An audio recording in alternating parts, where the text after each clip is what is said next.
Hello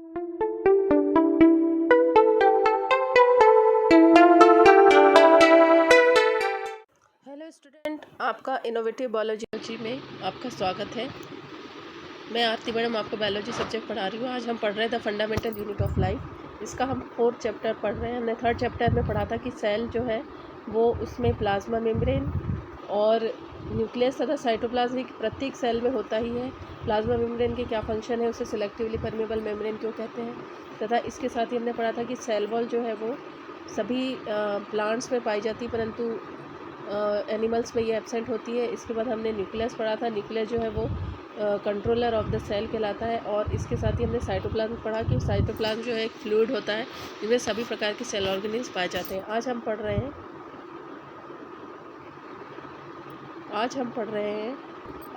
हैं कि cell में कौन कौन से माइक्रो सेल ऑर्गेनिल्स पाए जाते हैं। ठीक है, ये जो लार्ज एंड कॉम्प्लेक्स सेल्स हैं including cells from multicellular organisms need a lot of chemical activities to support their complicated structure and function. To keep these activities of different kinds separate from each other, these cells है use membrane bound little structure, अर्थात वो उनके जो cell है उसके अंदर बहुत सारी केमिकल एक्टिविटीज़ होती रहती है और ये कॉम्प्लेक्स स्ट्रक्चर्स होता है, जो कि हमने देखा है कि मल्टी सेलुलर ऑर्गेनिज्म जो होते हैं वो कॉम्प्लेक्स स्ट्रक्चर है और उनमें बहुत सारी केमिकल एक्टिविटीज़ चलती रहती है। इसके लिए सेल के सपोर्ट के लिए सेल को क्या चाहिए रहते हैं, मेम्ब्रेन बाउंड स्ट्रक्चर चाहिए रहता है, जिससे कि वो अपनी एक्टिविटीज़ को कर सके। और इन मेम्ब्रेन बाउंड स्ट्रक्चर को क्या कहा जाता है, सेल ऑर्गेनिल्स। क्या कहते हैं इसे, सेल ऑर्गेनिल्स। ठीक है, ये जो सेल ऑर्गेनिल्स होते हैं ये पाए जाने के कारण सेल क्या कहलाती है, यूकेरियोटिक सेल। क्योंकि हमने कहा था कि प्रोकैरियोटिक सेल में जो है वो सेल ऑर्गेनिल्स नहीं पाए जाते हैं, अतः ये एक प्रकार का डिफरेंस है। ठीक है, ये सेल ऑर्गेनिल जो है वो केवल तभी दिखाई जाते हैं जब हम इसको इलेक्ट्रॉन माइक्रोस्कोप से सेल को देखते हैं, तभी ये हमें दिखाई देंगे। ठीक है, अब हमने देखा था कि जैसे न्यूक्लियस जो है वो भी न्यूक्लियस के बारे में पढ़ा था। और सम इम्पॉर्टेंट एग्जांपल जो हमने सेल ऑर्गेनिल्स के यहाँ पे डिस्कस करने वो है endoplasmic reticulum, Golgi body, lysosome, mitochondria, इसे गोल्जी अपरेटस भी कहते हैं, प्लास्टिड्स एंड वैक्यूल्स। ये जो सेल ऑर्गेनिल्स है इसे हम वन बाय वन एक के बाद एक पढ़ेंगे। ठीक है, आज हम पढ़ेंगे सबसे पहले एंडोप्लाज्मिक रेटिकुलम। ठीक है, एंडोप्लाज्मिक रेटिकुलम जो है वो उसे ER शॉर्ट में कहते हैं और इसे large network of membrane bound tubes and sheets. जैसे हमें दिखाई दे रहा है कि इसमें ये जो मेम्ब्रेन बाउंड स्ट्रक्चर है ये कई शीट्स का बना होता है, जैसे जिसको सिस्टर्नी कहते हैं। इस तरह से ये कई शीट्स का बनाता होता है तथा इसमें कई वेसिकल्स भी पाए जाते हैं। इस तरह से ये स्ट्रक्चर हमें दिखाई दे रहा है कि जो पूरी न्यूक्लियर मेम्ब्रेन को घेरे हुए हो स्ट्रक्चर जो हमें दिख रहा है वो क्या है, एंडोप्लाज्मिक रेटिकुलम है। तो इसमें ये कहा गया है कि ये जो स्ट्रक्चर है वो किससे बना हुआ है, network of membrane bound tubes and sheets. It's look like long tubes और राउंड और ऑब्लॉन्ग बैग्स यानी वेसिकल्स के रूप में ये हमें दिखाई देता है। The ER membrane is similar to structure of plasma membrane, अर्थात प्लाज्मा मेम्ब्रेन जो है वो सिंगल जो सेल होती है, सेल के चारों तरफ होती है प्लाज्मा मेम्ब्रेन, उसी तरह जो ER है उसकी भी मेम्ब्रेन जो है वो प्लाज्मा मेम्ब्रेन की तरह ही होती है। यह 2 प्रकार के होते हैं। ER के टाइप्स हम किस प्रकार से देखेंगे कि ये 2 प्रकार के होते हैं, RER एंड SER। ठीक है, सबसे पहले हम ये देखेंगे कि इसका जो टर्म ER है वो किसने दिया, वो दिया थॉमसन ने तथा थॉमसन एंड पोर्टर, इन्होंने ये टर्म दिया। ठीक है, तो जैसा कि हमने कहा कि ER जो है वो 2 प्रकार के होते हैं, RER एंड SER। RER का मतलब होता है रफ एंडोप्लाज्मिक रेटिकुलम और SER का मतलब होता है स्मूथ एंडोप्लाज्मिक रेटिकुलम।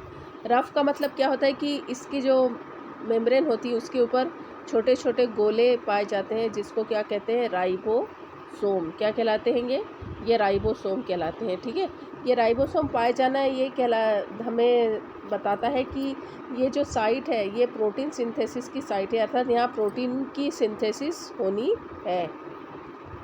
ठीक है, और SER जो होता है वो स्मूथ एंडोप्लाज्मिक रेटिकुलम यानी इस तरह से दिखाई देगा। इसमें कोई भी राइबोसोम स्ट्रक्चर नहीं पाया जाएगा और इसको इसलिए हम क्या कहेंगे, स्मूथ एंडोप्लाज्मिक रेटिकुलम।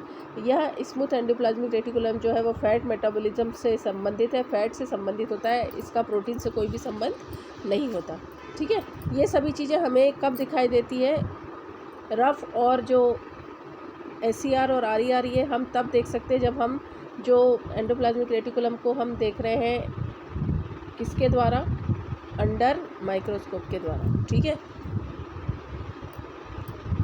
ये हमें इसमें दिया जा रहा है कि the ribosomes which are present in all active cell are the site of protein manufacture. जो मैंने अभी कहा, the manufacture proteins are then send to various parts of in the cell depending on need using the ER।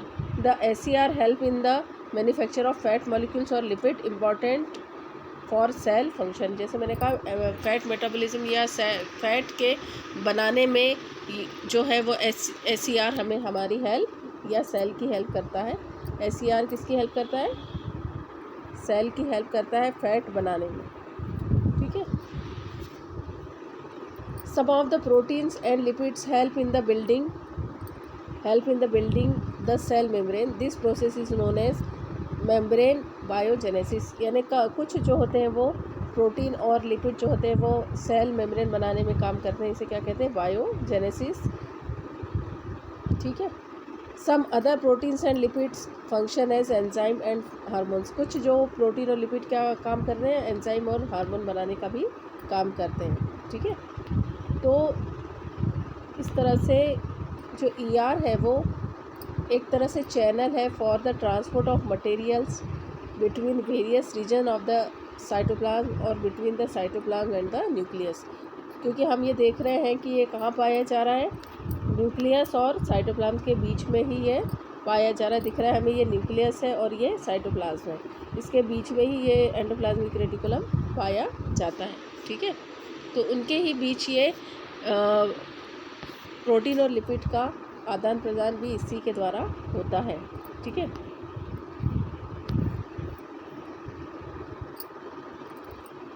Between various और region of the cytoplasm or between the cytoplasm and the nucleus. The ER also function as the cytoplasmic framework, providing a surface for some of the biochemical activities of the cell। यानी वो surface भी provide करता है। जैसे in the liver cell of the group of animals called vertebrae, SER a crucial role in detoxifying many poisonous and drugs. यानी SER जो है वो कई प्रकार के ड्रग्स और पॉइजन को डिटॉक्सिफाई करने में हम सेल की हेल्प करता है। ठीक है, ये प्लांट सेल दिखाई गई है, इसमें भी दिखाया गया है कि ये मेम्ब्रेन बाउंड स्ट्रक्चर इसमें भी हमें दिखाई दे रहे हैं, इसे ही हम ER कहते हैं। ठीक है, इसमें भी smooth endoplasmic reticulum, rough endoplasmic reticulum दिखाया गया है। ठीक है, अब आते हैं गोल्जी अपरेटस। गोल्जी अपरेटस जो है उन्हें सबसे पहले किसने खोजा था, कैमेलियो गोल्जी नामक वैज्ञानिक ने। और ये भी जो है वो system of membrane bound vesicles arrange approximately parallel to each other in stacks. जैसे इस तरह से ये पाया जाता है और इस तरह से ये वेसिकल और ये सिस्टर्नी, इसे सिस्टर्नी कहते हैं, इसे वेसिकल कहते हैं। इस तरह का स्ट्रक्चर इससे पाया जाता है जो कि प्रत्येक सेल में हो सकता है प्रोकैरियोटिक सेल को छोड़कर।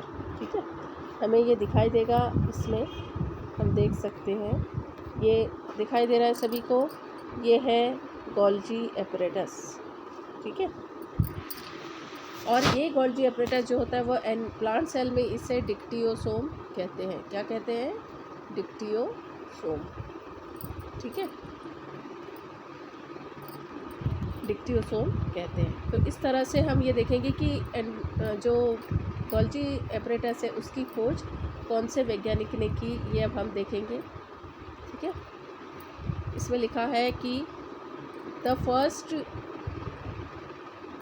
Described by Camillo Golgi consist of a system of membrane-bound vesicles arranged approximately parallel to each other in stacks called cisternae. These membranes often have connections with the membranes of ER and therefore constitute another portion of a complex cellular membrane system. यानी ये कभी कभी ER से जुड़कर एक बहुत बड़ा complex system भी बनाता है.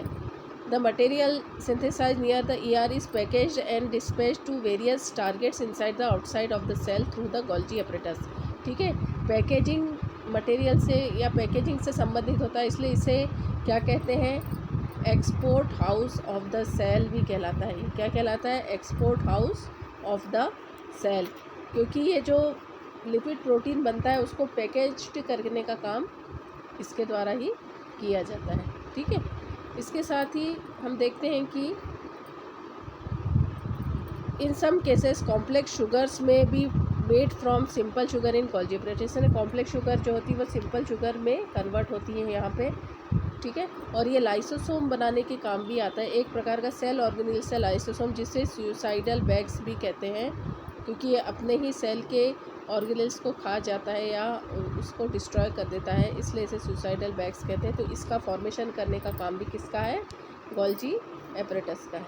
ठीक है, हम कैमेलिया गोल्जी का इसमें दिया है कि जिन्होंने गोल्जी एपरेटस को खोजा था, ठीक है, वो कब पैदा हुए, born at a Corteno near Brescia in 1843.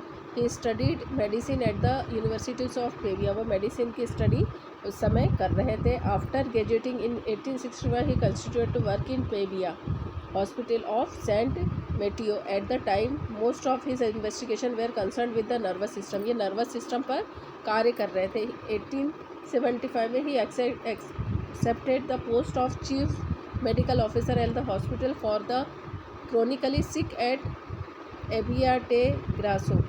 He first started his investigation into the nervous system in a little kitchen of his hospital. यानी उनके अपने ही हॉस्पिटल में एक लिटिल किचन था, वहाँ से उन्होंने अपने वर्क की शुरुआत की. Which he had converted into a laboratory, जिसको उन्होंने बाद में लेबोरेटरी में कन्वर्ट कर दिया. The work of greatest importance, उनका वर्क बहुत इंपॉर्टेंट वाला था. Which Golgi carried out was a revolutionary method of staining the individual nerve and cell structure. यानी सेल नर्व के जो सेल है उनको स्टेनिंग का काम, यानी उन्होंने स्टेनिंग मेथड की भी खोज की. और the methods uses a weak solution of silver nitrate and is particularly valuable in tracing the processes and most delicate ramification of cell. Although his life he continued to work on this line, modifying and improving his technique. उन्होंने अपनी technique को improve किया और उन्होंने 1906 में Nobel prize प्राप्त किया. किसके साथ, सैंटियागो रोमेनी केजाल के साथ उन्होंने इसे शेयर किया. मतलब उन्हें बहुत ही रिनाउंड जो प्राइज़ होता है वो मिला, जिसे कोई नोबेल प्राइज़ कहते हैं. ठीक है, ये है कैमेलिया गोल्जी, जिन्होंने गोल्जी की या गोल्जी एपरेटस की खोज की. ठीक है, अब आते हैं लाइसोसोम. लाइसोसोम जो मैंने बताया था कि गोल्जी बॉडी या गोल्जी एपरेटस से जो बनते हैं उन्हें, यानी वो ही इनके जनक है, या ये कह सकती है उनके द्वारा ही लाइसोसोम्स बनते हैं. Lysosomes are a kind of waste disposal system of the cell. इसको क्या कहते हैं, वेस्ट डिस्पोजल कहते हैं, क्योंकि ये वेस्ट मटेरियल से संबंधित है. Lysosome help to keep the cell clean by digesting any foreign material as well as worn out the cell organism. यानी यदि सेल के अंदर कोई फॉरेन मटेरियल आता है, जैसे बैक्टीरिया है या कोई और आ सकता है, या जो सेल ऑर्गेनेल्स फट चुके हैं, टूट चुके हैं, उनको ये ख़त्म कर देता है. Foreign materials entering the cell such as bacteria or food as well as old organelles end up in the lysosomes, which break them into small pieces. वो उसे small pieces में तोड़ देता है. और lysosome जो है are able to do this because they contain powerful digestive enzymes. जो lysosomes होते हैं उनमें बहुत सारे enzymes पाए जाते हैं, और ये enzymes के कारण क्या होता है, ये स्वयं टूट कर अपने पूरे एंजाइम्स को सेल के अंदर डाल देते हैं, और वो सेल या सेल ऑर्गेनेल्स फट जाते हैं या ख़त्म हो जाते हैं.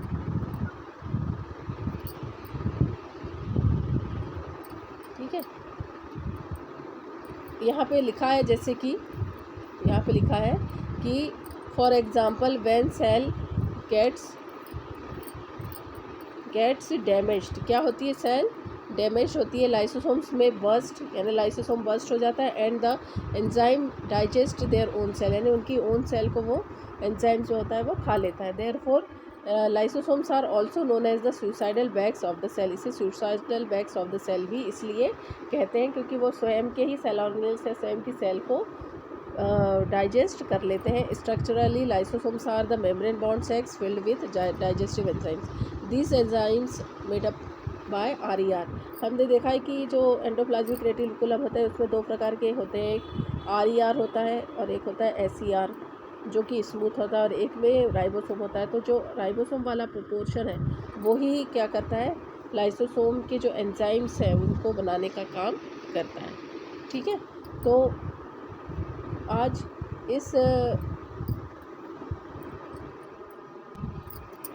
इस वीडियो में इतना ही। आप बताइए कि आपको ये वीडियो कैसा लगा। इस वीडियो को शेयर कीजिए, इस चैनल को सब्सक्राइब कीजिए तथा बेल आइकन को दबाना ना भूलें, जिससे कि आपको नए नए नोटिफिकेशन जो भी बायोलॉजी से रिलेटेड या इस सब्जेक्ट से रिलेटेड आपको आएंगे वो आपको सबसे पहले दिखाई देंगे। Thanks for watching.